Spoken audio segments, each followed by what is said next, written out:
Ça, c'est la suite de ça et ça. Top 10, c'est vraiment un de mes jeux d'ambiance préférés, vraiment un must pour vos soirées jeux. Et si tu connais pas le principe de base, je te donne un petit exemple. Un joueur va annoncer une situation, par exemple, quel cadeau offrirais-tu à ton partenaire le jour de la Saint-Valentin? Du pire cadeau au meilleur cadeau.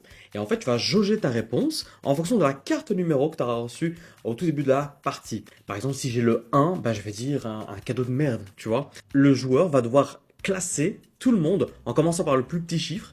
Et donc, sur base de nos réponses, il va se dire, ok, attends, toi, je pense que t'es le 1, toi, je crois que t'es le 2, etc., etc.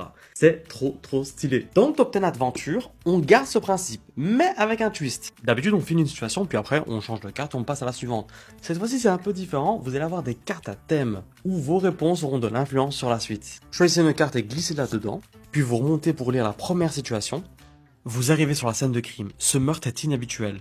Comment la victime est-elle morte? De elle n'a pas souffert à elle a beaucoup souffert. Moi, du coup, j'ai la carte numéro 5 et je vais dire que elle était dans un bar. Il s'est laissé aller, il lui a donné plein de verres et finalement, bah, elle s'est plus réveillée.